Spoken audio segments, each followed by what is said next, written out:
ठीक उस तो बाद साढ़ा जो परमानेंट का सिस्टम सा सारा जमीन दी 20 साल साड़ियाँ जमीन जी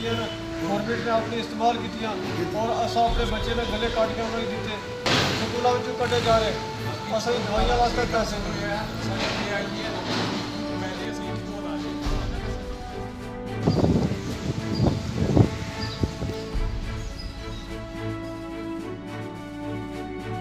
मंडी से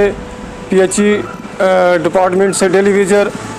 लैंड ओनर हमने 21 मरले गवर्नमेंट को ज़मीनें दी हैं और आज से 20 साल पहले हमने ज़मीनें दी थी। आज तक हमें ना ही परमानेंट नौकरी मिली और अफसोस की बात है कि 45 महीने की हमारी पेंडिंग सैलरी है। और अफसोस के साथ कहना पड़ता है कि गवर्नमेंट ने जो 10,000 पोस्टें निकाली हैं न्यू रिक्रूटमेंट पॉलिसी, उसमें डेली वेजर को सिर्फ 5 पॉइंट दिए गए हैं। और गवर्नमेंट मैं गवर्नर इंतज़ामिया से ये पूछना चाहता हूँ कि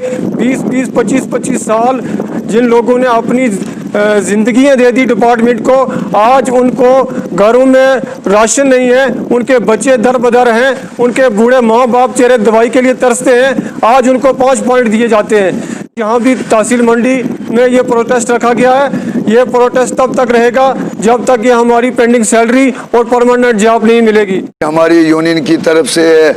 मैसेज आया है कि काम छोड़ हड़ताल पे बैठ जाएं और जहां हर जगह डिस्ट्रिक्ट और तहसीलों में लड़के बैठे हैं वहीं हमारी इस तहसील मंडी के तमाम लैंड ओनर्स, ITI और CP वर्कर जितने भी भाई है हमारे जो काम कर रहे हैं डेली वेजर, वो सब स्ट्राइक पे हैं। इस हमारी पेंडिंग वेजेस रिलीज़ की जाए और हमें रेगुलर किया जाए। जहां हमारे बच्चे फका कशी का शिकार है, रफ्ता तो रफ्ता 1 साल के बाद हमें